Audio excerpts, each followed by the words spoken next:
Okay, welcome. It's almost 6 o'clock. In fact, it is 6 o'clock, bang on. I think it's important tonight that we stream and we talk about Fulham. We need to talk about Kevin. We need to talk about Fulham.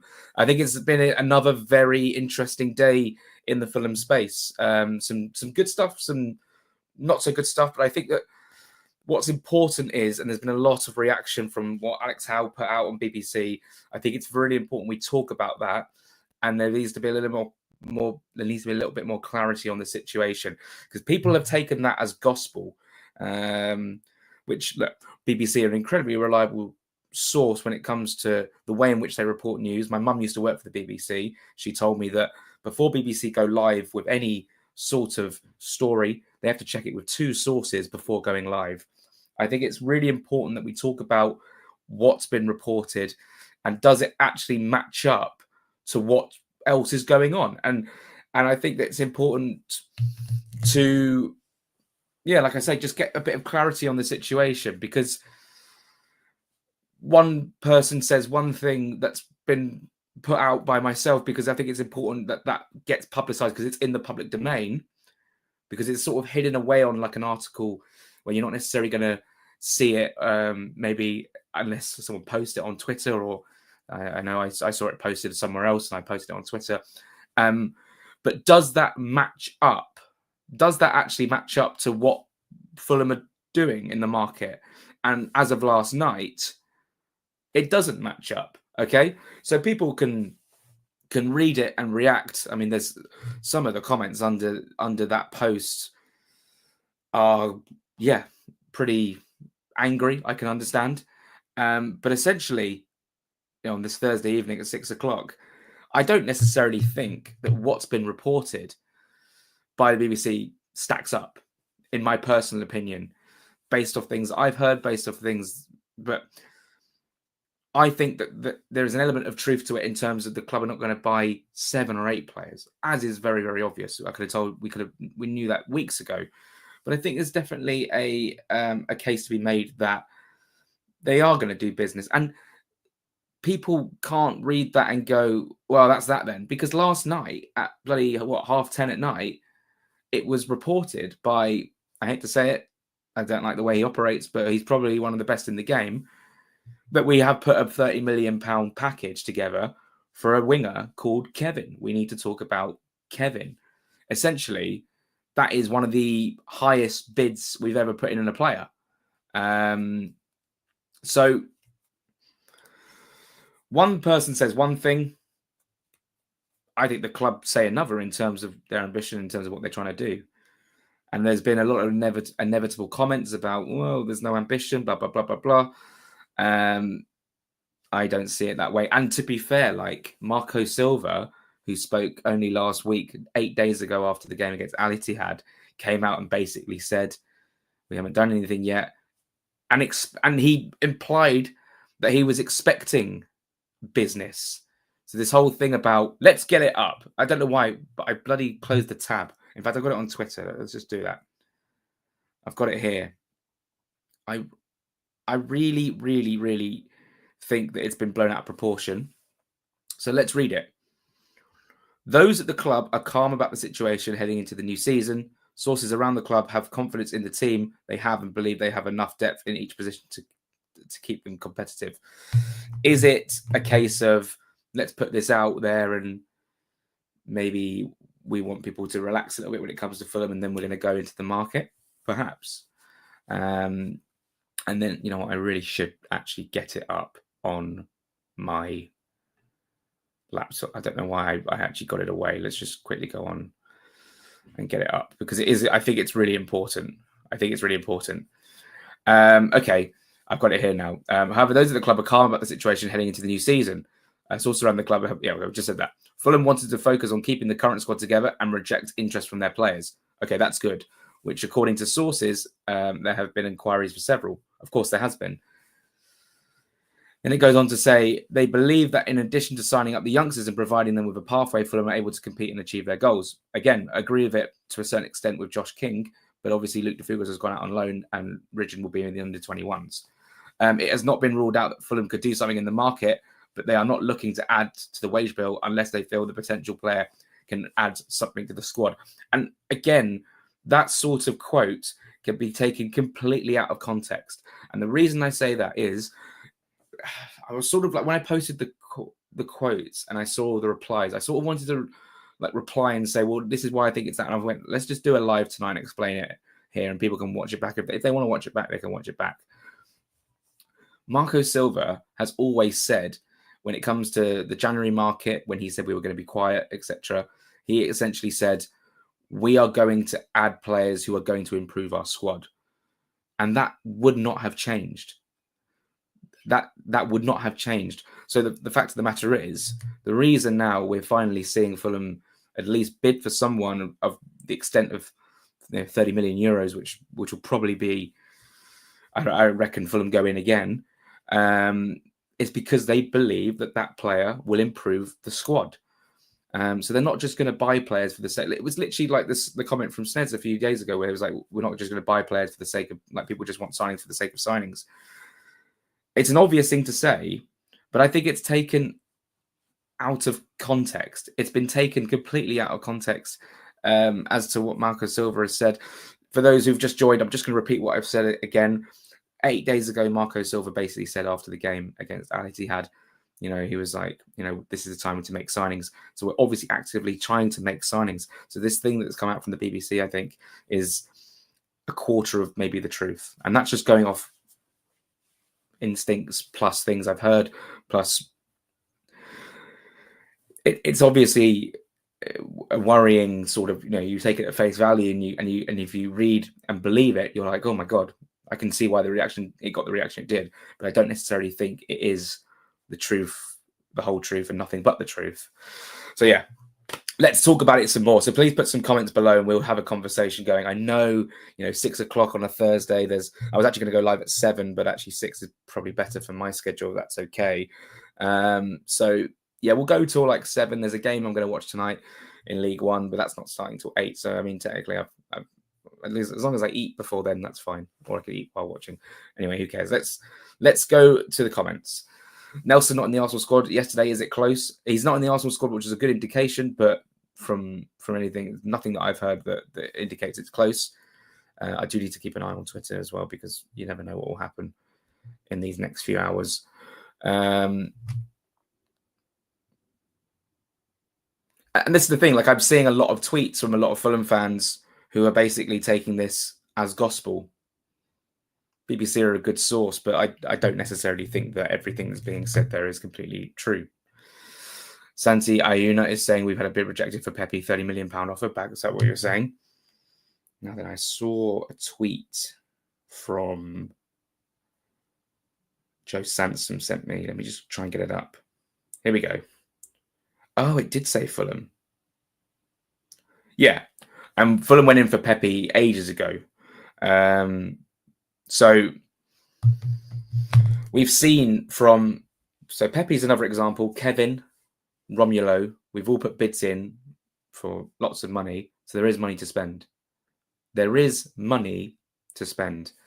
That really is becoming more and more obvious now. They're talking about wages, yet Willian and Vinicius have left. They've got some wages off the wage bill. Doesn't necessarily mean and they're going to. It means that essentially they can bring in more players. I think there's still a wage bill that they can, a ceiling that they can sort of still pay players and still bring in new players, and maybe that's a sticking point. Essentially, is that if we want to negotiate terms with players, we only have a certain level we want to go up to. Maybe this is all just maybe, right? And maybe that's why it's taking longer than usual to get in players. But I did know this was going to happen at some point, where we were actually going to put bids in for players for a big amount of money. This is why over the last week or so, when things have been reported that we can't spend, for me, are just wide of the mark. Okay, Joe, nice to see you earlier, by the way. I don't understand why people are so upset with lack of transfers, as people are acting like we've lost 7 players. Yes, but also, as we spoke about earlier, one player on that left-hand side in Iwobi in terms of a first teamer, Marshall Goddo obviously coming through as well. I just believe we need another player on that side, which is obviously why we've been linked with Kevin, and which is why we've been linked with Chukwueze and Sterling and Nelson. There's obviously a quota we need to fit, and I'm not surprised we're seeing more links from that position. Kevin /11 jerseys would sell themselves. It would. We haven't had a settled squad for years. I don't agree with that. I think we've had a pretty good settled squad since we've been in the Premier League, which we've added to.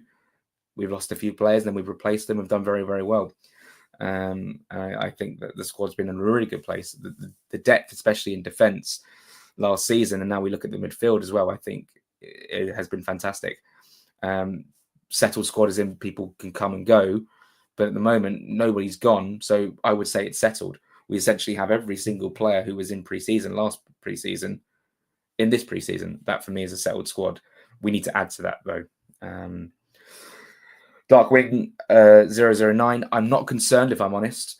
I would be upset if we lost first team players and didn't replace them. I fully expect we sign a player or two. The concern was, of course, if Muniz goes, that leaves us in a very tricky stage.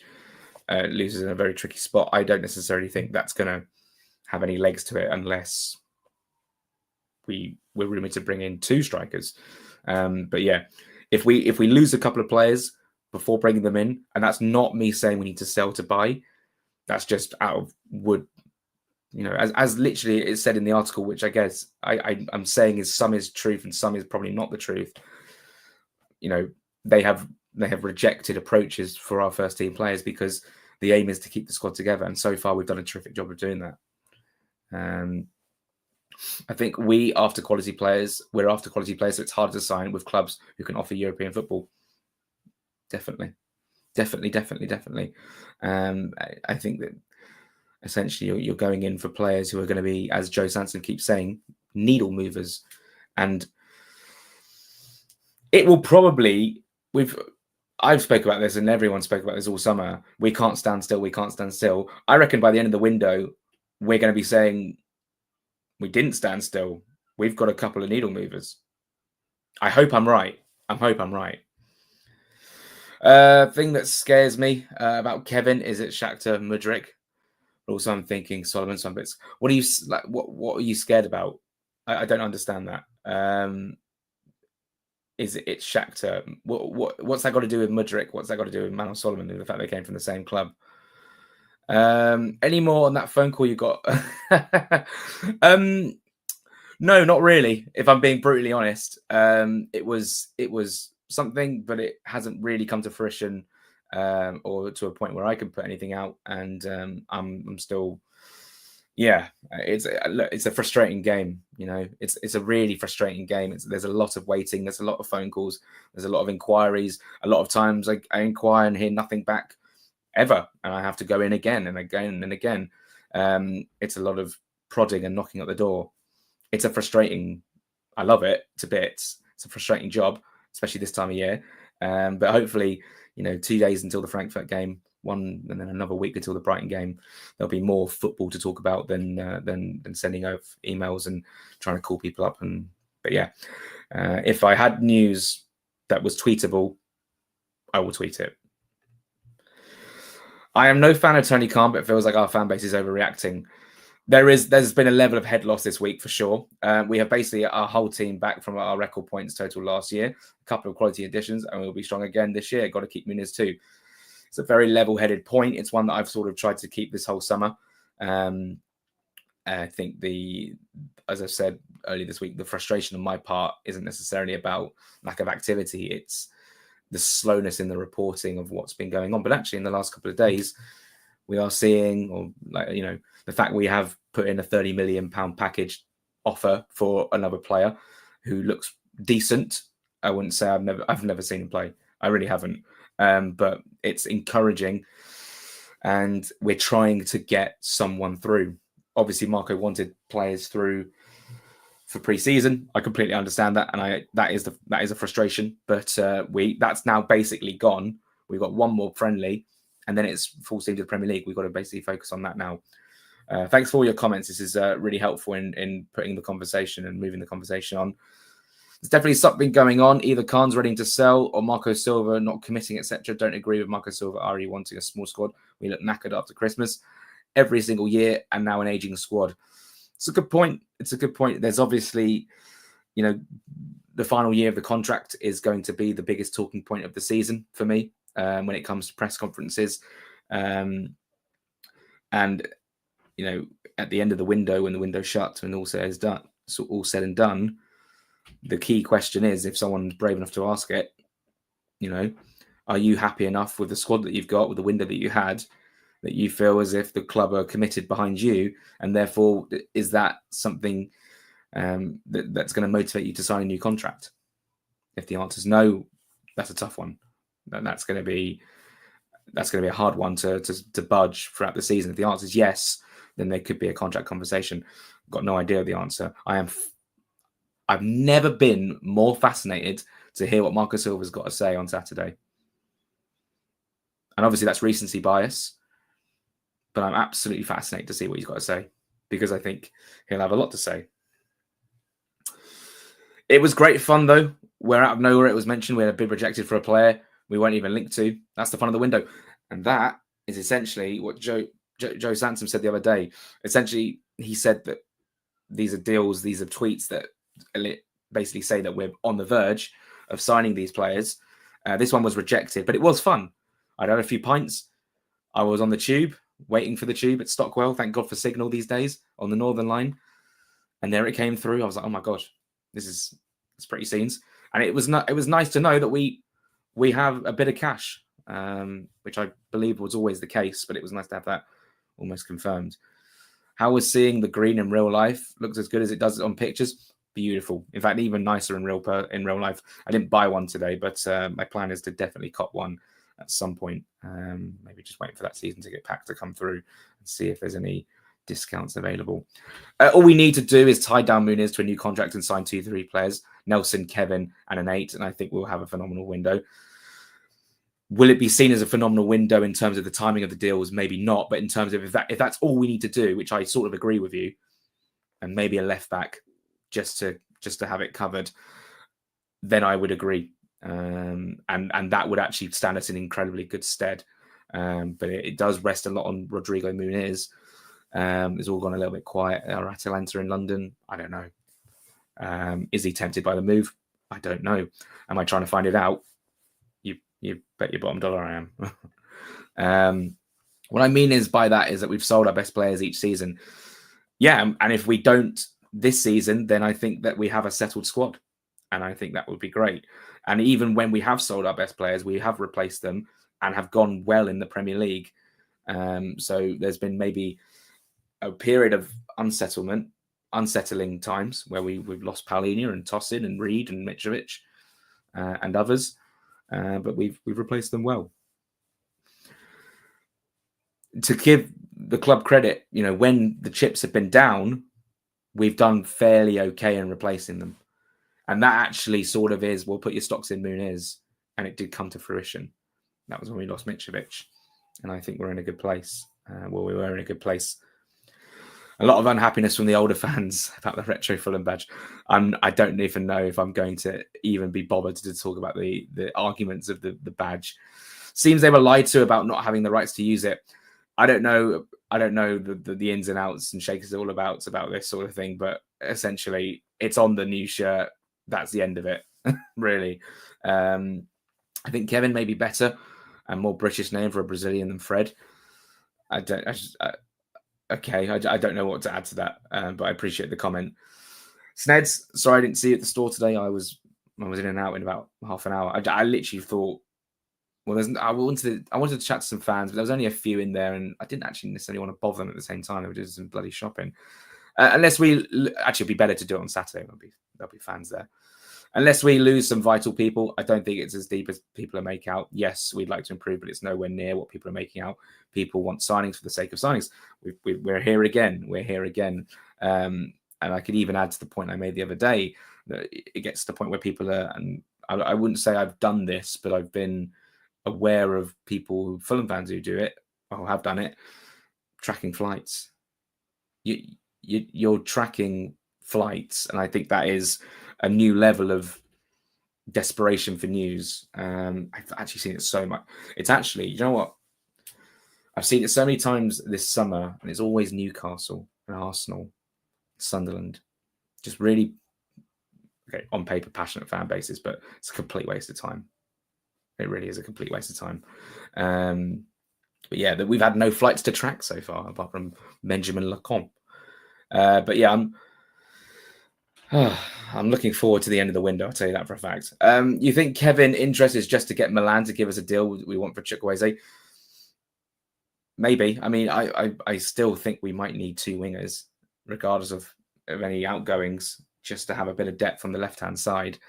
If you have three on the, I mean, it's difficult because three on the right and three on the left, it's going to be tricky to get everyone in, especially with Martial Godot still there. But I think that maybe I mean, it could be a case that Chukwueze is taking so long. We're just like, let's move on to. We've got a long list of targets. Let's just keep moving down the list. And given the amount of money that we've put together for Kevin, it seems as if he's probably high up on the list.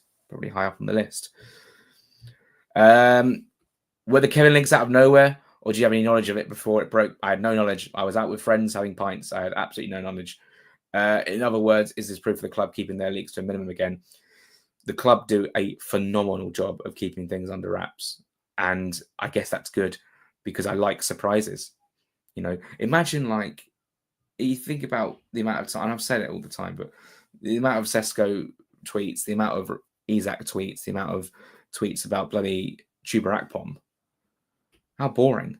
And the more you see it, the more you get bored of it because it's like, oh, it's just dragging on. Whereas with Fulham, when was the last time there was a proper like long-winded saga? And I'm not talking about Nelson or Chukwueze or Smith Rowe, or I suppose Smith Rowe was a bit, or like Sterling. I'm talking like the whole process was sort of tracked. I suppose it was a little bit Smith Rowe. We didn't get loads of updates. But yeah, it's refreshing. I like the way the club operate. I like the fact they keep it under wraps. I think it's good. Any more news on progress on Dibbling? Dibbling is not. I mean, he's on our radar, but we haven't even put an offer in. Everton I think Dibbling wants to go to Everton based off what I've seen today. He's trading on his own now as he pushes to move away. Everton moving to other targets. Would you rather take Dibbling or Kevin? I feel the longer he waits in the window, the cheaper he's going to get. I haven't really thought about it. I think Tyler Dibbling, he's a great talent. He's an exciting player. I don't necessarily think he's I don't think he's a needle mover for us, where I think he would improve us in terms of he would give us another option, but he's just a young kid and essentially he was a bright spark in one of the worst teams in Premier League history. So I just don't buy that he's going to basically transform us and take us from a team in mid-table to a team in Europe, albeit he's a good player. Why are we talking about Kevin tense? I don't know what that means. What will your day-to-day job look like after the transfer window? Just creating more content around the games, talking to opposition fans. I've got exciting new projects I can't talk about just yet, but that's all exciting. Loads to keep me busy. Out and about, player interviews, manager interviews, ex-players. So many, So once the window closes, I'm definitely going to be in contact with some special guests for Patreon and stuff like that, and then West London Sport, of course. So that's very, very exciting. Plus all the games, under 21s, press conferences. It's going to be busy, and you've got to give yourself time off as well. Working 7 days a week isn't necessarily what I want to be doing. I usually take one day off in terms of it'll be a Sunday. If we're not playing on Sunday, you can just watch the football or spend time with people I want to spend time with, but maybe one day off in the week as well. So work 5 days, but I'm happy to work 6 because I love the job. Do we see a bigger spend in January compared to previous years due to lack of activity now? Seeing as we now want to add quality, gives Marco Silva and the management time to play out part of the season and fix gaps. I think it's all just dependent on what happens. We know for a fact that in January we're going to lose Iwobi and we're going to lose Calvin Bassey. is that it for AFCON? I think it is. And then that in itself might trigger us to go back into the market for someone else, albeit it's only for a few games. I think it's all just dependent on injuries. It's the state of the squad. And it's going to be interesting to see what happens over the next few months. And then obviously January hits. When January hits, we'll then see what happens. Improving the squad is the same as replacing Mitrovic. We aren't just going to buy anyone. If improvements aren't available, we don't buy. It's true. Because that's literally what happened when it was too late to replace Mitrovic, because it was quite late on the window. And then we just went, let's actually progress Muniz. And it worked brilliantly. I mean, it worked fantastically. And that's down to him. That's down to the coaching. That's down to the belief that we had in him. And I don't necessarily think that's the best choice right now in terms of, I think we do need the third striker as cover. But if we were to learn from previous experiences, that's obviously something to go off. I think we'll get 2. If we were getting 4 to 5, a few would be close. Yeah, I think we'll get, realistically, I think we're going to get 3, maybe 4. But that's just, again, a guess. Does Marco walk at the end of the season? I'm interested on his thoughts, as what he said the other day about Portugal didn't sound very convincing. He's probably incredibly exasperated. You know, a manager loves to work with new players in pre-season to embed them into the system. We saw it with Sander Berge when he first came in. He was a little bit behind the pace for one game and then was brilliant. But that's still one game that could have cost us points, that could have cost us our place in Europe or whatever. So, yeah, he'll be frustrated. And Saturday's going to be huge. Saturday's going to be very, very big. My press pass is in. I'm looking forward to it. I'm probably going to do a live stream before the game, as I've got plenty of time on my hands. So that's going to be interesting for those of you who are going, for those of you who don't going. If you want to tune in and join a conversation, talk about the team, talk about team news, talk about the squad, we'll do it. I'm looking forward to that immensely. Problem is, he isn't going to join Jack. Napoli is such a more adequate destination. Perhaps.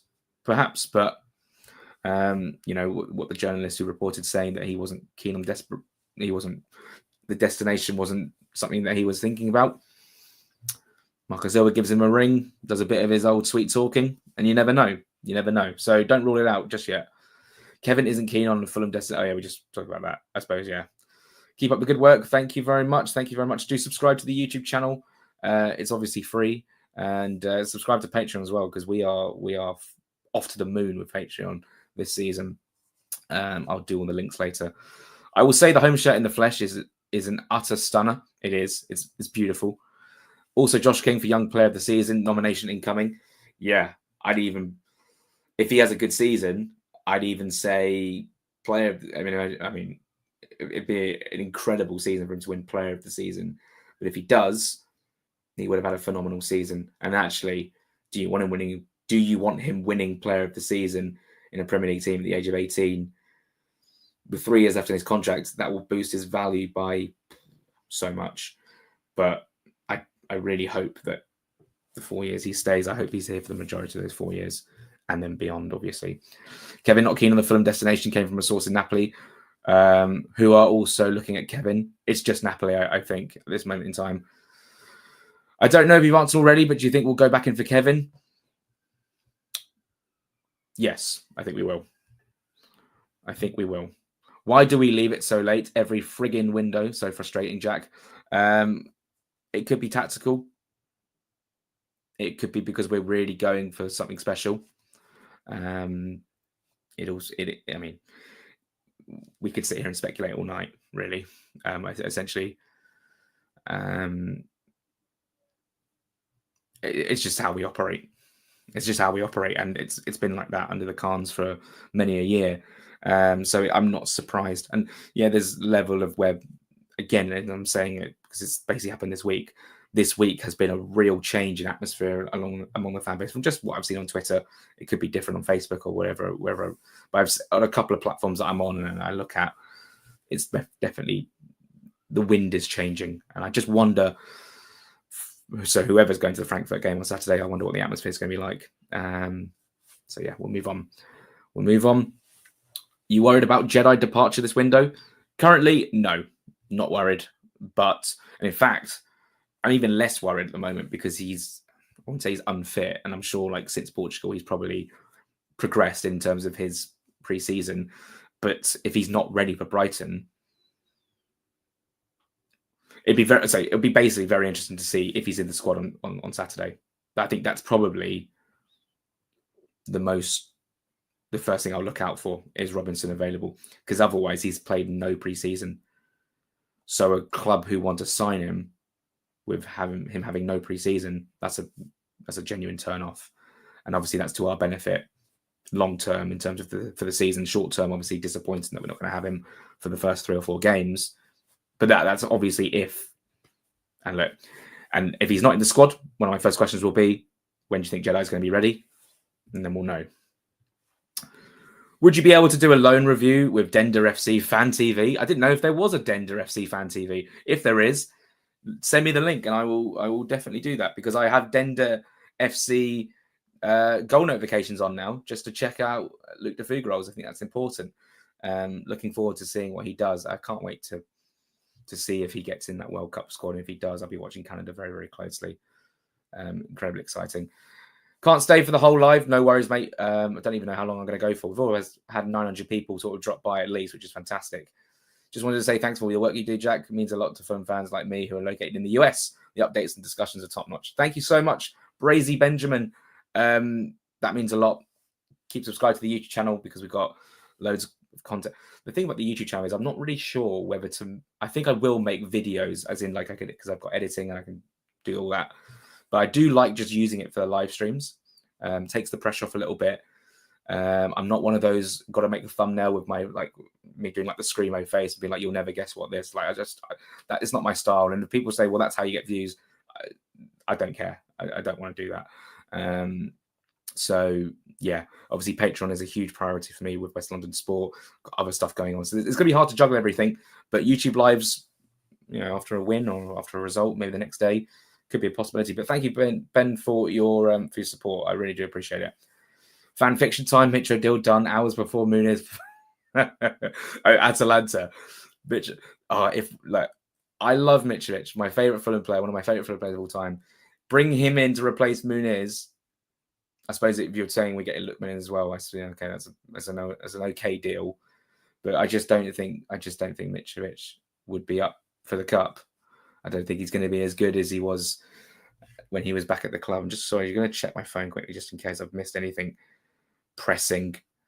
Sometimes when you're on the live stream, you completely neglect your phone, and I think essentially nothing's really gone on at this moment in time. Oh, Forest have just dropped their away shirt. Horrible shirt. Andre, what about him? He's at Wolverhampton Wanderers. Oh, Andre probably. Oh, yeah. Are you referring to the saga? Yeah, that was a long saga. Goodness me. We got a lot of comments to get through. Sorry about that. Have you ever heard of Kevin? Because before I've never heard of him. No, I've never seen him play. I think I may have heard of him in terms of may have heard his name before, but I've never seen him play. I don't watch a ton of Shakhtar Donetsk apart from when they played at the Sausage. When Bobby Zamora scored, I was at that game. That was fantastic. Been desperate for a while for us to have a top dynamic goal-scoring winger. This is what I've been saying all summer. We've been saying this all summer. Even for a year, a Rafinha and Buemo, Cunha, Semenyo, 10-plus goal type Harvey Barnes, I would be knocking on Newcastle's door. Maybe not now because they're after Muniz, or they're circling Muniz at least. One of their 1 million strikers they're looking at. Harvey Barnes would be a needle mover, in my opinion, and he's not getting in the team over Anthony Gordon and Alanga. Just saying. They'll need depth for the Champions League, of course, but come to London. Harvey Barnes. I have no knowledge, no intel. I would not be surprised if we go in for Harvey Barnes. Feel like transfer deadline day is going to look very busy day for you. I don't even know how to juggle this, because essentially I want to be finding out stuff and putting stuff out there. I want to be doing a live stream at the same time. I feel like it'd be very chaotic. It's a long day. The deadline is at like 7 p.m., not 11. So essentially, Mats Hermanson's going to West Ham. Interesting. That's a lot of money for a keeper who's probably going to play back up to Areola. Oh, well, it's not our money. Yeah, it's going to be a tough day to juggle. We usually do Jack and Joe as well, like live stream. So Yeah, it's going to be a tricky. I mean, it just depends. I'm guessing we're going to be busy. It might just be one of them ones where I stream in the day and then at night I'm sort of on the phone, or it could be the other way around. It just depends, doesn't it? Charles Muniz leaving 60%. Atalanta have money to burn now. Ratugi has gone to Saudi. I wouldn't say it's 50-50. I think Fulham have a lot in their favour. We have a club option. We have the opportunity. Oh, thank you for Theo. Thank you for subscribing to Patreon. Thank you so much. You are member 151. Thank you, Theo. As you say, it's £4.50 right now. And actually, I found out another reason why that is. The exchange rate has changed so much in over a year where it's tipped the scales one way. So essentially, I have to now make it $6 a month for US for it to then go back to £5, which is something I'm planning on doing this week. But I've left it again for a little bit of time, just maybe before the season starts, to try and get some more people in just on that little 50p discount. But thank you, Theo. That's fantastic. I think right now the club are in an okay position with the Muniz situation, but we need to be, if we want to be serious, you've got to offer him good wages, good terms for him to sign a contract. He loves it here. He loves it here. He loves Silva. He loves the clubs. He loves the fans.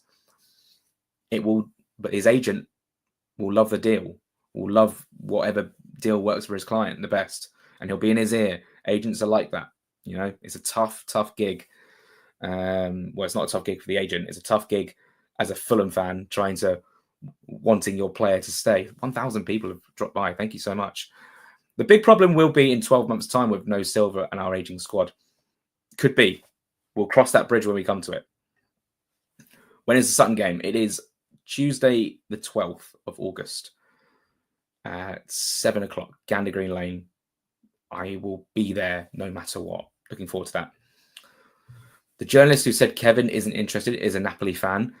Yeah, and we've been in discussions today, and he's going to give me an update if there's an update. So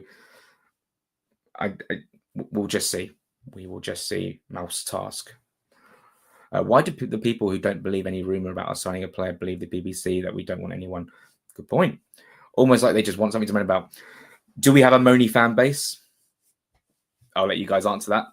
I see a lot of the comments on my own tweets, and I'll make my own mind up about what I think about our fan base. I love our fan base, don't get me wrong, but sometimes there are reasons to moan. Sometimes there are no reasons to moan. But I think a lot of football fans are like this these days. People are always wanting more and more and more. Society we live in. I'm going to reiterate the BBC. I think that was the main point why I wanted to go live tonight. I wouldn't believe everything that was posted. I believe that some aspects are true, but it doesn't. What's the word? It is a contradiction to what we've been doing in the market in the last 24 hours, as of Fabrizio Romano. What's some of your first questions to Marco when you get the chance? How are you? How was your summer? Did you have a nice summer? How was pre-season? Did you get a nice tan? I'm just joking. It would be how are you, because that's obviously polite. And then it's on to... Do you know what's interesting? And I was thinking, because I've had a long time to think about this now. Usually,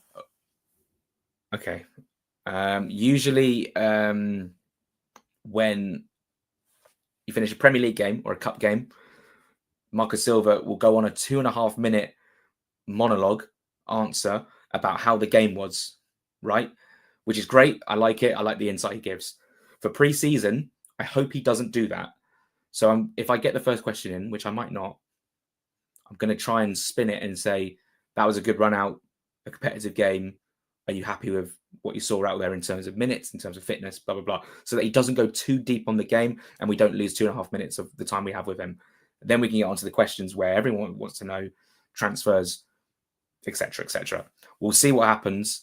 I'll obviously see how many journalists are going to be there. It's only a friendly, and there's going to be plenty of other friendlies going on that day as well. It's a 5 o'clock kickoff, so I'm not anticipating a completely full press box. So hopefully we get some big questions across to him, because then the next opportunity to speak to him will be, I'm guessing Thursday ahead of Brighton. Do you see us signing 4+ players from now to the end of the season? To the end of the season, including January, maybe 4. In terms of this window, I think 3 to 4 seems fairly doable. Might see you there on Saturday. That'd be great. That would be fantastic. That'd be fantastic. Window, I meant. Okay. In terms of 4, maximum 4, maybe, unless we really get our skates on. I'd love a Numa tonight. Wouldn't that just be fantastic? Wouldn't that just be absolutely fantastic?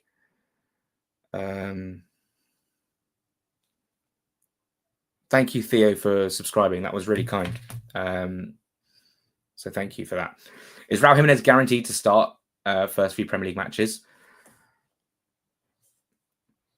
It'll surely be Muniz, because Raul's had the least amount of minutes in pre-season. I think essentially whoever starts against Frankfurt will probably be the one who starts against Brighton, barring any transfer movement. How likely is the Kevin deal looking?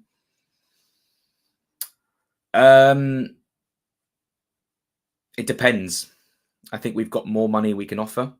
It's about convincing the player. There's a lot of moving parts. Charlie, I recognise your account. I apologise for being sarcastic to you the other day. I hope all is well. I just wanted to have a laugh. Sometimes when you get a lot of negative replies and tweets, not directed at me, of course, but directed at the club. It's sometimes I like to be a little bit more satire just for my own sanity. I didn't mean to annoy you, and I'm sure you probably were annoyed. But essentially, it wasn't really directed at you. And we'll move on. As a journalist, do you miss being in the crowd? Yeah, sometimes. I very much enjoy the position I'm in and would never turn it down. I absolutely love it. There are some times when we score a last minute goal and my brothers are there, my friends are there. I'm like, oh, I would love to be a few pints deep in the away right now. But actually, to then be that guy who's like, let's get the reaction from the manager from that game. It's very, very fun. And yeah, I've done enough away days and enough last minute limbs to last me a lifetime. And I'm a kid with a heart condition, so I can't do it for too long because it isn't good for the heart. That was the same question. That was also the same question. Thank you so much. Bilal, I've always wanted Fulham to sign an unknown talent, but an unknown gem worth over £40 million. Risky move or smart investment? £40 million for an unknown. Well, it depends, because you'd have to make a huge profit on that. And an unknown talent. It's tricky. That is tricky. I'd like to see it, though. Harvey Barnes is a shout, especially when England need wingers. Maybe a little downgrade could be good for him too. Is Fulham a downgrade from Newcastle? Probably, yeah. In this current situation. Yeah, it would be great. How important? Oh, I'm guessing, Theo, you're the one who subscribed. Thank you so much, mate. Glad to have you on board. How important a role does youth play in the breakout season when reoccurring players such as Asenga getting a run out in pre-season? Really important. I essentially think that Asenga's in a situation now where he needs to get loaned out.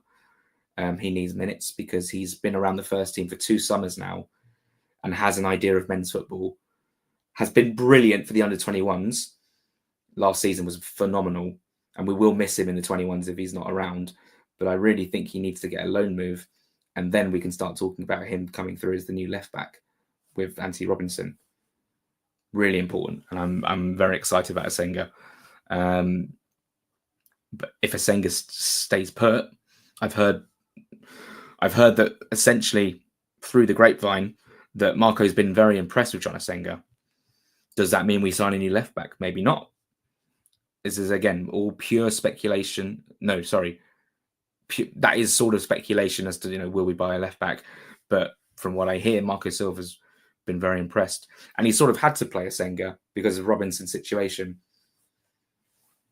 I do wonder what happens with John Asenga. If he leaves, it will be late on, because it will have to be. It depends on the Robinson situation. Cess can obviously fill in at left back, but yeah, this is going to be a very interesting to see. I'm very excited to see what Asenga does this season. If we get a starting left wing, which would be our marquee signing, it's fair to say Smith Rowe might play a bit part role, seeing Josh King is looking like our starting number 10. I don't think that Josh King is our starting number 10. I think there's games that have suited him in pre-season, and obviously it's important for him to get minutes. The reason we played Smith Rowe out on the left is because we've got only Iwobi who can play on that side. And Godot hasn't got many minutes this season, in pre-season, sorry. If we sign a marquee left winger, let's just say we get in a left winger who's had a good pre-season already and is ready to go. I would imagine he or Iwobi starts on the left at Brighton.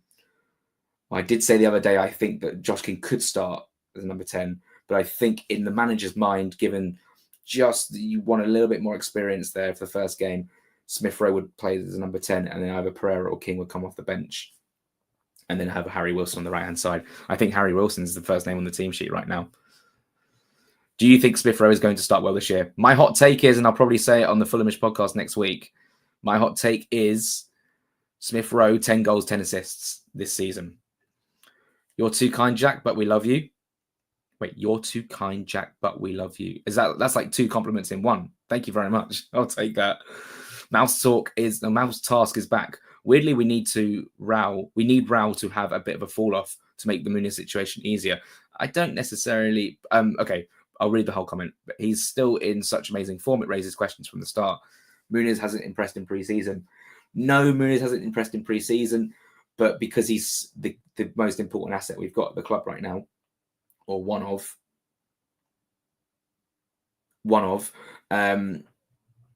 I think it's imperative that he is kept happy. Therefore, will start. Rao has been in. He scored 1 goal against Sheffield United in pre-season. Hasn't played loads of minutes. Therefore, who's going to be more ready to play just based off fitness and pre-season? Muniz. I don't want Rao to fall off, because then you'd have a striker not in form and 1 striker in form and only 2 strikers. But I understand your point completely. I sound like Marco Silva when he says, I understand your question. Are you worried about Robinson not being the same for potentially half a season or more? He's an athlete. He's an absolute athlete. And the reason it will take him longer to get back up to speed is because of what he's demanded in the team. Up and down, essentially almost twice a week for a whole season, because of the level of athleticism he needs in his game. Essentially, he's going to have to get up to full fitness, and him not playing any. Maybe he played against Sheffield United. We don't know. It wasn't publicised. There was only a few pictures that got published from the game, and we saw Raul Jimenez on the pitch. I think we know who scored, Smith Rowe. We don't know. If Robinson played against Sheffield United, then he's ahead of whatever schedule I had in my head of where Robinson's at. We will see. That's why Saturday is a huge, huge day. Something smells nice from downstairs. Okay, that smells good. How do you manage to have time off in the transfer window? I don't. I mean, I do, obviously, but even it's a little bit tough, because even when I was out last night and I was out the night before, you are just sort of, you've got your phone out, waiting on a call or waiting on a miracle, as whatever his name sang. So yeah, even like, on my way home last night, I'm just checking some things, and then of course we get the Fabrizio bomber, and suddenly you go from shit about a couple of pints to let's get something out and let's make some content behind it. Has my sleep suffered from the window? Probably, but that's just part of the job, and I put 100% into it. So if I was a West Ham reporter as a Fulham fan, maybe I would be sleeping at 10 o'clock every night. Then I'd probably get fired for not putting in a good enough job. So yeah, it's always going to be Fulham. Because I remember seeing Fabrizio's screen time is about 20 hours. Well, that's Fabrizio. I mean, he's got a lot of fingers and a lot of pies. Do you think we'll get Kevin at this stage? Maybe. I can't really say at this stage. Problem is, you don't want Senga to be like Godot and be wrapped in the bubble when they go on loan and gain vital experience. And look, we've seen from Matt Diaz and Devon Tantum, I think they've already gotten more injuries for Chesterfield. Look, you can't control when a player goes out on loan. You can't. And Luke Harris is injured now. You can't control what happens. And obviously, you go to the EFL. It's a very physical league, or physical leagues. Yeah, you got to be careful. But players can't be wrapped up in cotton wool forever, because they need to start playing men's football and flourishing. I wouldn't actually necessarily say that Godot is wrapped in bubble wrap, whatever you're trying to say there. But I think Goddo hasn't played enough minutes, or in pre-season he's played a few, but I imagine he's probably waiting to be loaned out, but he can't be loaned out unless we sign a winger. Otherwise, we'd be short again. And Goddo's basically been in this situation twice now, where he actually has probably more of an opportunity to play Championship football, because there was a whole host of Championship teams in for him last season, and probably was the same this summer. But Fulham have just gone, we can't let you go, mate, unless we bring in a replacement. That creates obviously frustration from his part, because he's not getting enough minutes that he would want to with Fulham. He's almost like the bridesmaid at the moment at the wedding, and he's waiting for his big moment. It's almost like he's caught the flowers. He's getting married next, but he doesn't know when he's getting married. He has to wait. That was a terrible analogy. Mouse task. Asenga's issue is he looks so nervous and played it very safe. And maybe, I mean, he's a young kid getting his first team minutes, and that's obviously very, very daunting and exciting. I think if Marco Silva puts confidence in him, you'll start to see the confidence come out of him. And, you make a couple of decent performances. You put in a couple of decent performances on the pitch.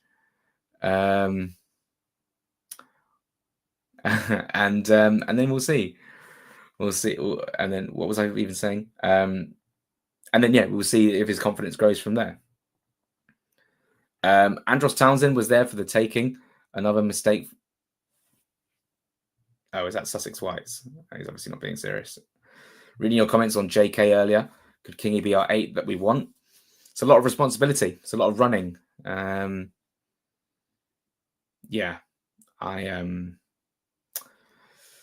think that he predominantly will be the sort of number 10 coming on. I think he can play in number 8 for sure.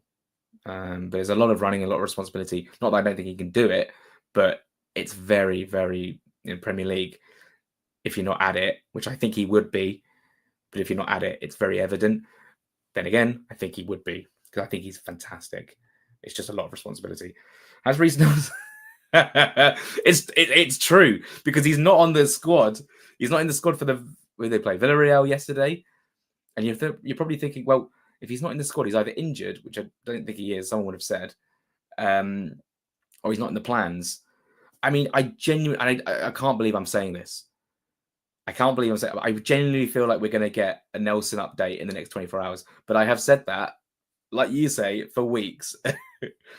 Will Fulham FC be so calm about a quiet summer if we lose the first 3 games? If we lose the first 3 games, I might have to deactivate. It's going to be torture.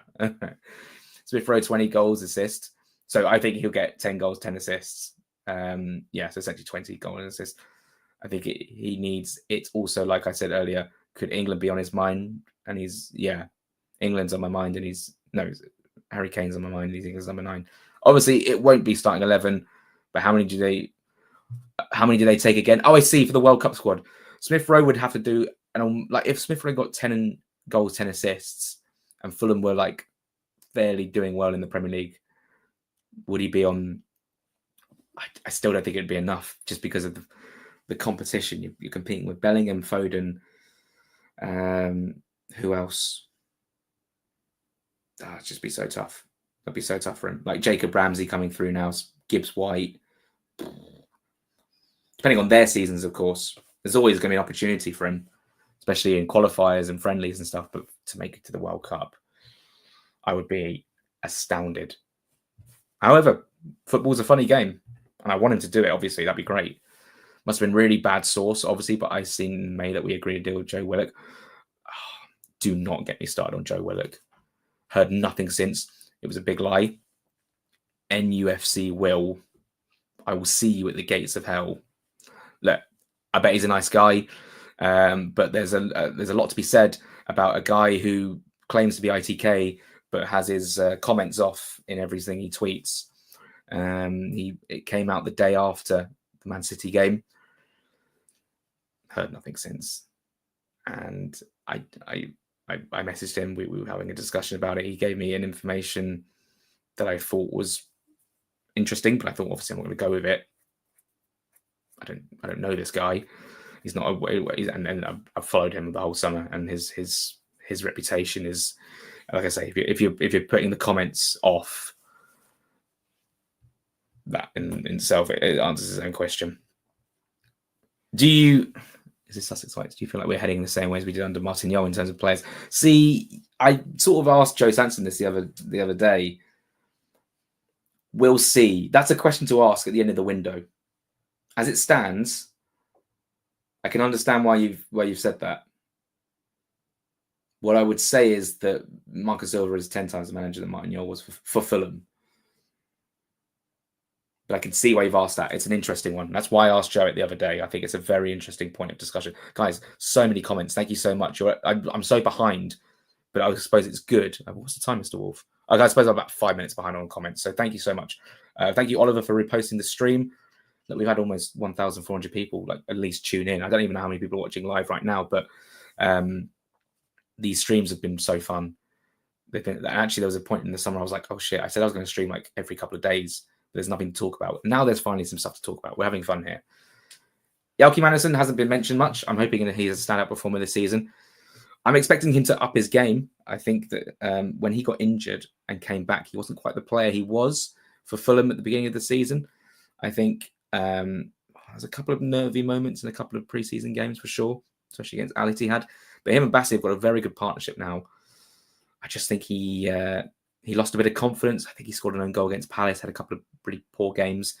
I've always liked Anderson. I've always think he's a top centre back. And I'm expecting good things from him. I'm looking forward to watching him. Got to be so good to watch Fulham. I haven't seen Fulham play in the flesh since Man City. It's going to be great. If one of Raul or Muniz gets injured, we are in deep trouble. Dude, I don't know why. Dudu is, neither are consistent enough to carry the team for any stretch. Goals are going to come from all over the pitch.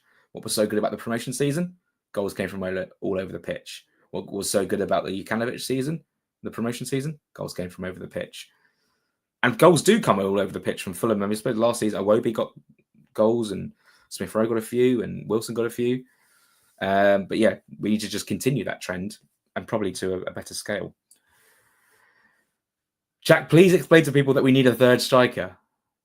I keep seeing over and over why we are linked to strikers when we already have two. We have injuries, aging Mexican. Why are people so ridiculous? Hold on, let me read that again. Please explain to people that we need. So why we are linked to strikers? Oh, I see. So you agree we need a third striker, right? We definitely need a third striker. Just because Vinicius wasn't really part of the squad last season much, due to the form of Raul and Rodrigo, but also just because he's just not as good. You always need a third for insurance, just in case there is an injury, just in case of anything. Anything can happen. It's imperative. You cannot go into a season or end the window with two senior strikers. We lost Osmond, who was probably the most exciting one coming through.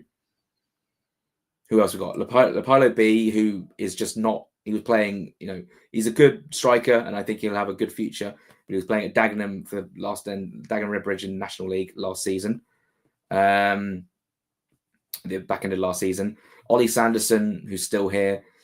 Again, only League Two experience. We need a third striker. And whether that's one that's going to actually jump the pecking order and be better than Rao, fine. If anything, good, because it means that we're going to get another needle mover.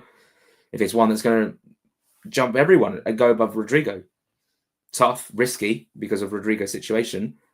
But again, it would be a big. What happened there? Big player. So yeah, we need a third striker for sure. Adam Forshaw. Did you see Chelsea had made a 49th signing in about 4 years or something like that? I just don't want to talk about Chelsea. I just don't care enough about them to talk about them. On the away shirt badge, I agreed with Drew and the principle, but using the current badge would have looked awful on that green. Too much clash. And it sort of would have been jarring because you'd remember the old shirt as the old badge and then to have the new. Yeah, I agree. Makes sense to switch on this occasion. And look, I have no intel, but a lot of people are putting two and two together. So essentially Fulham, this is interesting. And someone put the point on Twitter, so it's not my point. Fulham have put like a flag that you can like buy online and like hang up and whatever. All the clubs do it. All the fans do it for every club. They essentially have now got an item in their store of the England flag, St George's, with the Fulham crest, the current one, the old one, as in the one on the green shirt, the really old one with just the FFC in terms of in black, and I think it's might say like 1879 or something like that. Does that mean the third shirt's going to have that crest on it? Someone's made it. I think Ash from, I can't remember what the podcast is called, but Ash has made a concept of that. It's beauty. If that's our shirt, my money is gone because I'm going to spend it all on these shirts. Yeah, Eze and Rogers. Yeah, I forgot. I couldn't name. Reece Nelson, he gone. No, he wasn't in the squad for Arsenal, Umberto, but hopefully he gone to Fulham. I'll tell you that for a fact. Who's your relegation three as it stands? Do Brentford go? So actually, I could technically probably say this now because we're not doing a Jack and Joe show Premier League preview because it doesn't add up in the schedule. That was my mistake. So my three to go as of now, I haven't finalised them. It's hard to. I mean, Burnley bringing Oguchukwu and Broya. Does that move me? They've got Walker.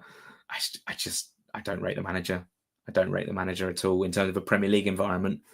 So Burnley, will it all work for Sunderland? It could. It can.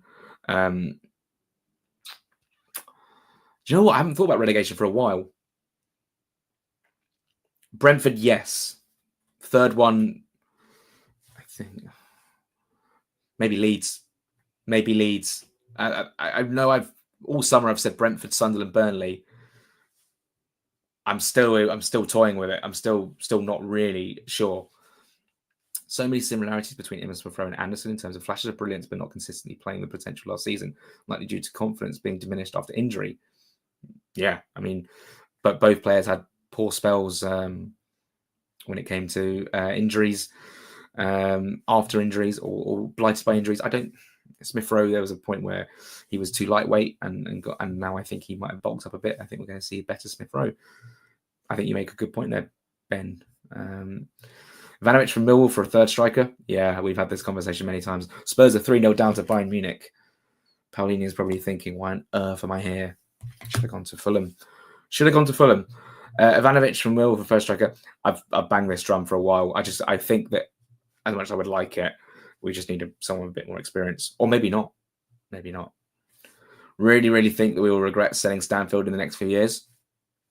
We couldn't turn down the money that they offered. It was genuinely ludicrous. We would never get that offer, even if he had one more good season with Fulham. No other club would have paid that much. I think we just cashed in when we could because we got the best 1,500 people. Bloody hell, that is a lot of people. So yeah, if he becomes world class, listen, fair play. But actually, I was speaking about this a few weeks ago. In the under-21 squad of which he was in for the Euros, he was the only one that sort of looked like he was never going to make it into the first team. Problem is with Jimenez, as much as I love him due to his age, he can't play 60 plus minutes a game. I think exactly. But obviously, I think if we sign a striker, does that mean we're going to have two strikers on the bench? 9 subs. I think you sort of have to have two strikers on the bench. Again, an interesting one. And we'll cross that bridge when we come to it. But yeah, I agree with your point. That concept with the fire mate, black and ice, white looked amazing. I think that's the one I was referring to, yeah. Do you start with King or Smith Rowe at Brighton? My heart says King, my head says Smith Rowe. We got to the end of the comments. Oh, wow. Listen, fair play. So sad we didn't get Brozier. Oh, you're being sarcastic. Brozier literally came to Fulham and then Rodrigo Muniz was like, I'm not having that. And the rest is history. Should reignite Kiliscoy? Oh, the Turkish guy can play out wide and up top too. Good on Football Manager. Well, if he's a player we've been previously linked with, there's always a chance we'll be linked with him again because that's usually what happens with Fulham. We get linked with the same players every couple of windows in a row.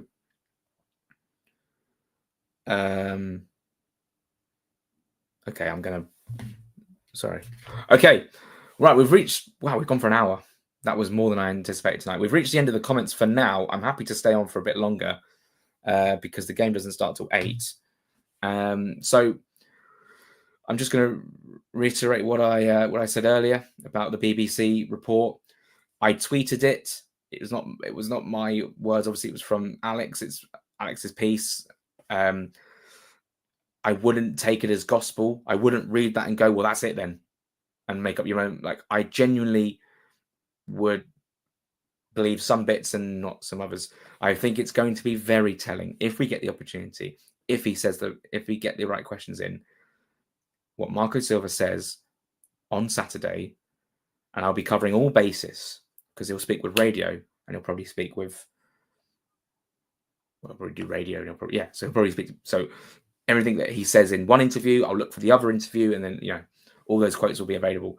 That is going to be incredibly telling as to what sort of week or rest of the window Fulham are going to have. Believe me, just excuse me while I have a glass of water. Crikey. A few more comments. Wonder what Dwight Gale is up to these days. Is he not at Hibernian? I thought that was... What a signing Kelvin. What a signing Kevin would be. So I hope we get him. Like, I can't say I've seen him play, but a lot of money. So he must be half decent. Mouse Task with another comment. In that Brum doc, even on deadline day, Fulham was saying Stanfield not for sale. They just... You know what? I need to watch that. I said I wasn't going to watch it, but I probably need to watch that section. Can you tell me what episode it is and what minute? I watched that segment and that segment only because that'd be interesting. They just keep throwing money at us and we couldn't say no. Essentially, that was as well, because remember the next day we were playing Ipswich. And at the time, I was really annoyed that we sold Stansfield. And then I quickly realised the money that they offered was just ridiculous. I asked Marco the next day, I said, Stansfield, you end up selling him. How do you feel about that? And I think he said something along the lines of, well, we got a good deal, or the offer was good. He wanted to go. Like, he was there the season before. He got absolutely adored by the fans. I don't lose sleep over Jay Stansfield these days, or as League One fans like to call him, Pensfield. I would never say that about him because I have a respect for him. But he hasn't produced insane numbers. Now, Birmingham play Ipswich tomorrow night. Stansfield will probably play his part. We'll be interested to see how he does in the Championship. Looking forward to that. 4-0 Bayern Munich. Tottenham need Ange Postecoglou back. That's for sure. Thomas Frank not having a good start to proceedings at the Hotspur Stadium. Well, they're not. They're in Munich. How much do you think we will end up spending in total come the end of the window? Ooh, good question. That's actually a really good question. How much will we spend?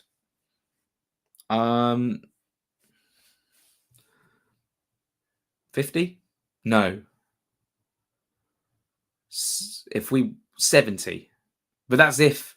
It's hard to say because there's 30 million being chucked here. There's loan with obligation here.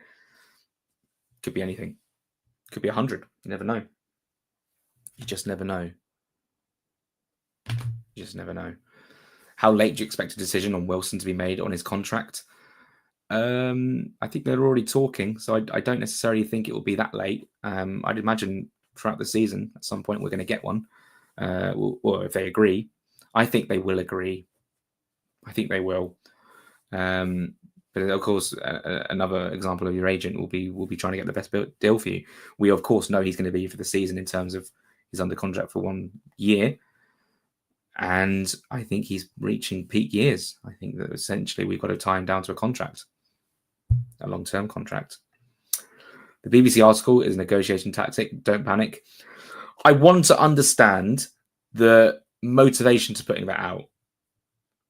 And that will be interesting.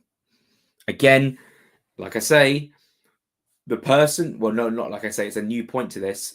The person who I see quite a lot of through the journalism world, very nice guy, have nothing against him and nothing against what he reported in terms of he's just doing his job, right? But just notice how, okay, Fulham aren't an Arsenal, Fulham aren't a Liverpool, whatever.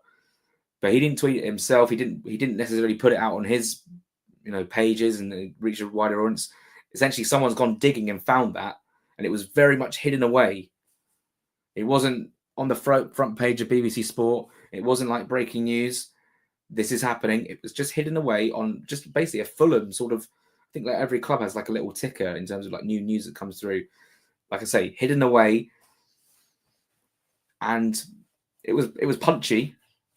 But yeah, it wasn't blasted all over social media until someone picked it up. Myself and Fulham fan news put it out there, and I just wonder. I don't buy it. I buy bits of it because it makes sense about the youngsters and stuff.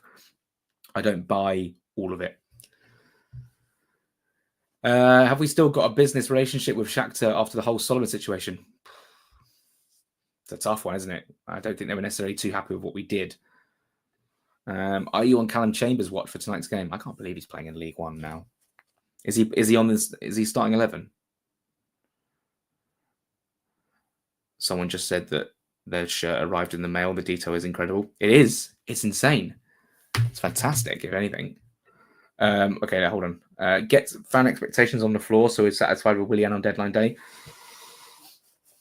And this is what sort of irritated me, is that what's been said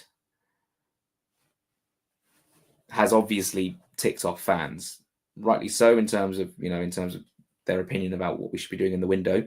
It doesn't reflect what we've been doing in the last 24 hours, according to top journalists who have inside information. I just wonder, was that like old news? Like, why was that put out now?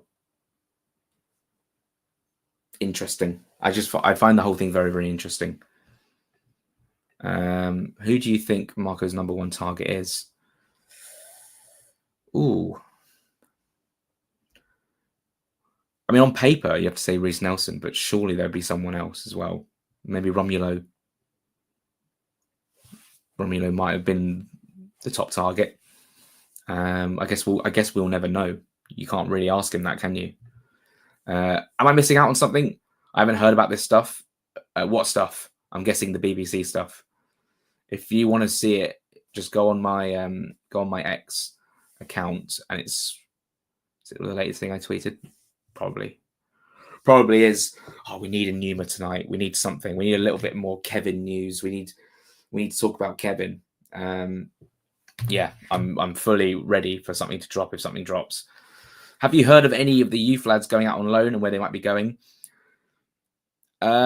Couple of whispers about a couple of things, but nothing concrete enough to go with it in terms of tweets. But yeah, I suppose we'll just see. 1 hour, 15 minutes. What's the time? 7:15. If the comments have dried up a little bit and everyone's sort of losing interest and going off for dinner, absolutely fine. And we'll do another live, probably at Craven Cottage, from about. We could probably go live around. When's Team is going to come out? 4. Already go live at like 4:15ish, maybe for half an hour or so, maybe even way before, because essentially the plan is going to be I'll try and get to the ground for 2-3 hours before kickoff. Maybe do some bits with the fans in terms of the new shirts and stuff. A bit more of what I was planning to do today, but there just wasn't enough people around. Given it's match day, there'll be more people. And then we'll go into the ground, watch the game, and then react from there. Okay, a few more comments. Honestly, if you just want to keep them going, that's fine. I literally, as long as I'm done by 7:45, I'm happy. Do you feel like part of the reason for slow negotiations is Marco's contract coming to an end and not wanting to be locked down with a Marco squad for a manager who prefers younger players?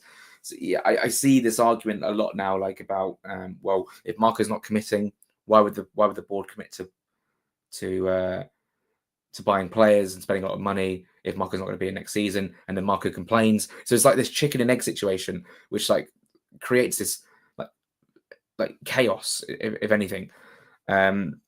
It's almost like a game of chess. Who's going to blink first? Well, either sign the contract, or Marco's saying, well, give me the players I want, and then I'll sign the contract.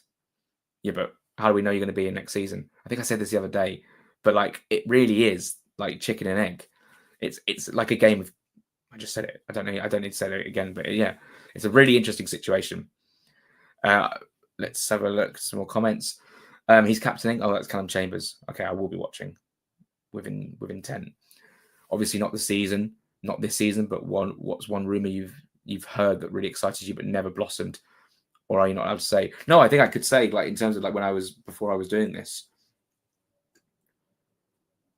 Who was that one rumor? Oh, I know one, but I really don't like talking about it because it just pisses me off. I've never really forgiven the guy for putting it out there. But I was too young to.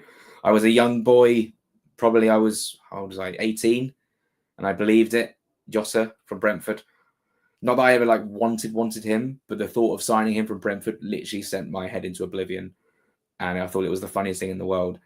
And I seriously don't believe the whole thing. I was absolutely furious when I found out. I've never taken a shine to that guy. I know, and I think he commented on one of my streams recently, being quite argumentative. So, listen, fair play. He came. Oh yeah, he was like making assumptions that Smith Rowe's like lazy and stuff, and I just wasn't having any of that. Bro, you made up the Jota rumor. I'm trying to think. There must have been loads of players that's been linked down the years that were thought. I mean, Dwight Gale, another one. I'm trying to think if people can put suggestions in the comments because there's been Ernest Nuema, maybe that was cool, and that was really on the brink. There must be loads. I just can't think at this moment in time. Is there anywhere to watch it on? Oh, the Port Vale Cardiff game will be on Sky. Oh, the Frankfurt game. That will be on FFC TV. I think you have to buy a pass to watch it.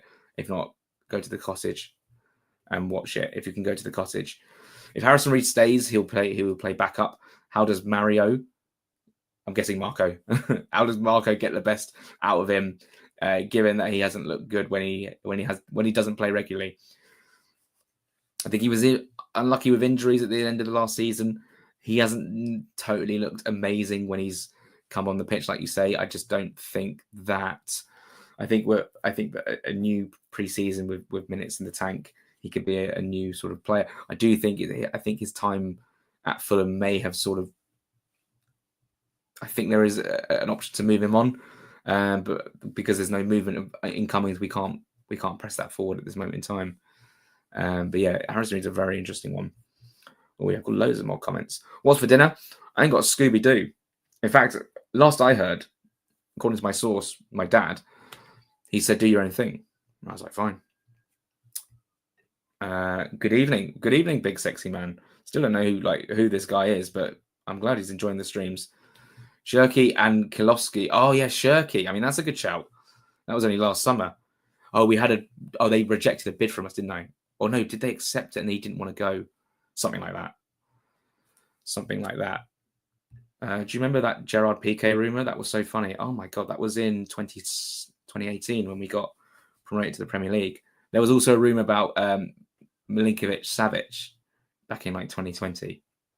Oh, in fact, that was 2022 when we went up under Silva, like the day after we got promoted. Just a complete load of rubbish. Dwight Gale was a throwback. Yeah, Tottenham lost 4-0. Time to call up Johan Mollo and Jordan Graham into the squad as marquee signings. The pits, and we still ended up going up that season. Kluivert was this was it.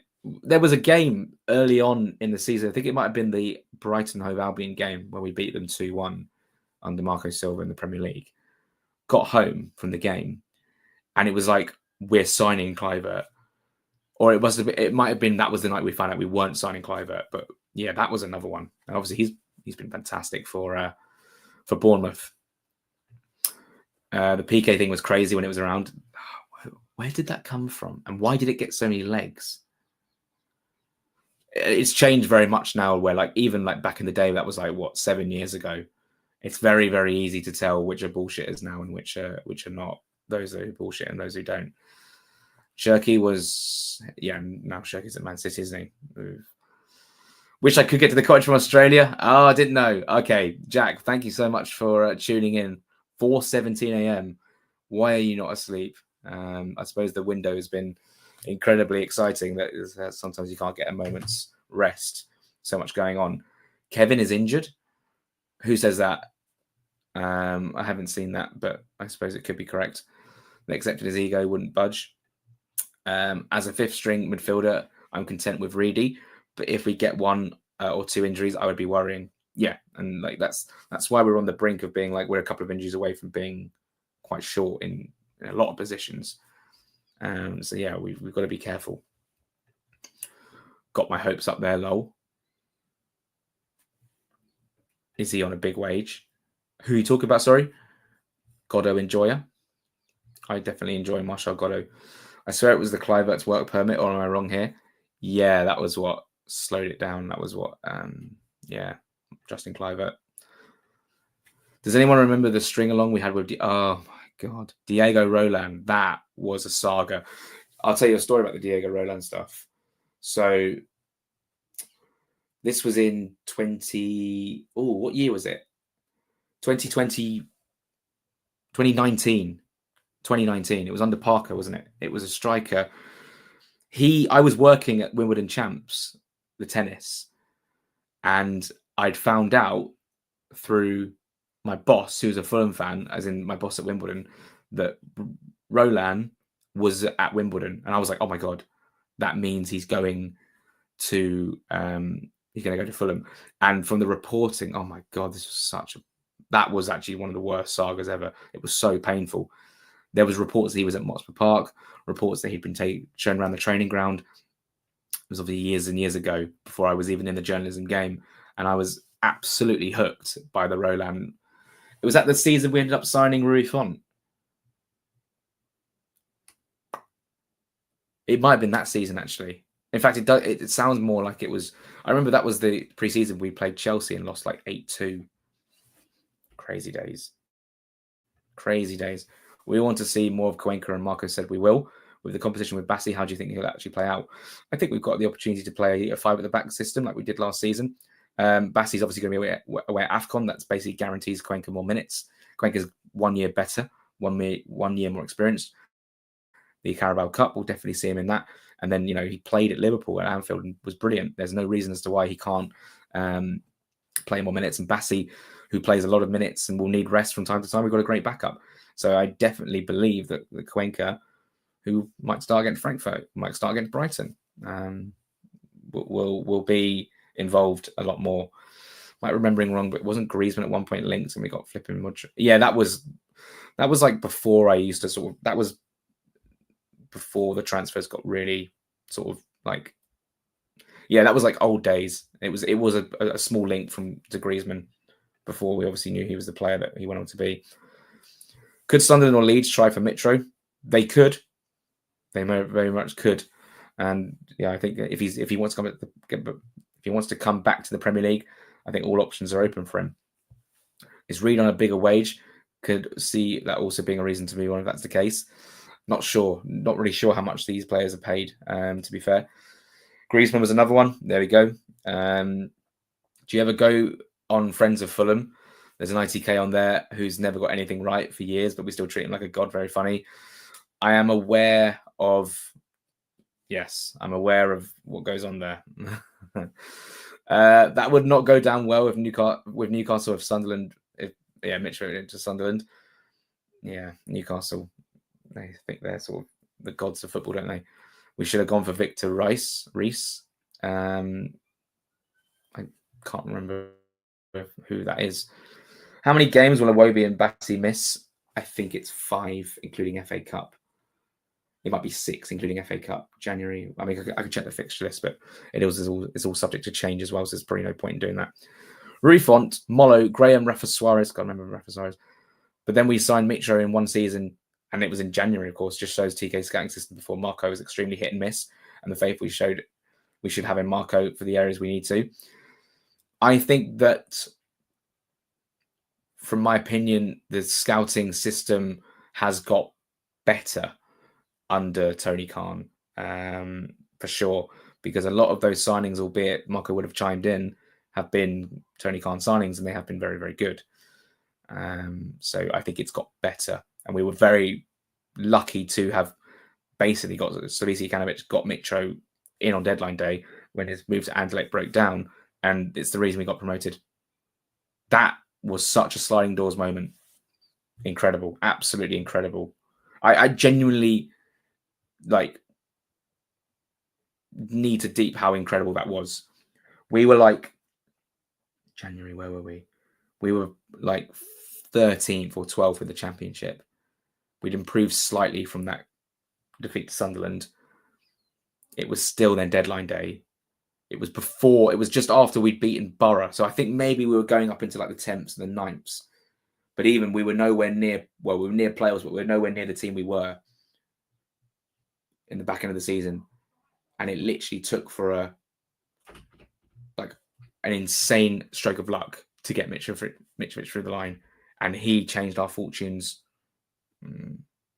Well, yeah, he did. He changed all of us in terms of our lives.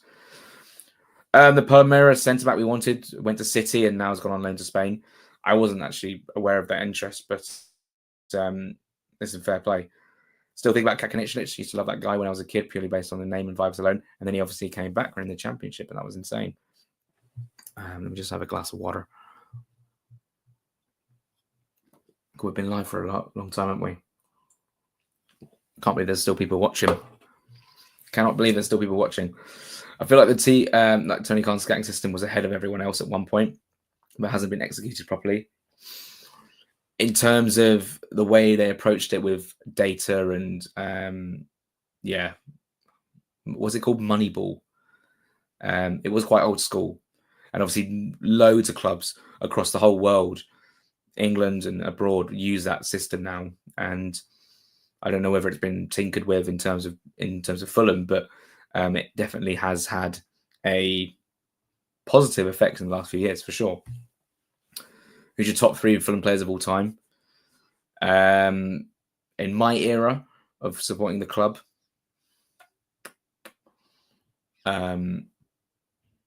TC, for sure. Probably have to say Mitrovic in terms of what he produced. And then, Moussa Dembele, the first, of course. I feel like I'm missing out, but top 3 is a tough one. Thanks for a great live. Chat to you soon. I think we should probably call it a day, shouldn't we? I can hear my mum's home now, and she'll probably be asking me if we're having dinner. Thank you so much for watching. Almost an hour and a half. 1,738 people at least drop by. We gained a Patreon subscriber as well. Thank you so much to Theo for joining. And this has been fun. This has been great. It feels cathartic to have done this today. Thank you so much for watching. Excited for the next one. We will do it on Saturday from Craven Cottage, I believe. If anything changes, I will let you guys know. Thank you so much for watching. Thank you so much for being part of this. Subscribe to Patreon for more content, £4.50 at this moment in time. Thanks so much for watching, being a part of the stream, contributing the questions, and keeping the conversation going. If there were no questions, I'd be silent for a whole hour. So thank you so much. Hopefully there's some news tonight, and if there is, I will react. In fact, I've just pressed the wrong button. Take care, guys, and we'll speak very, very soon.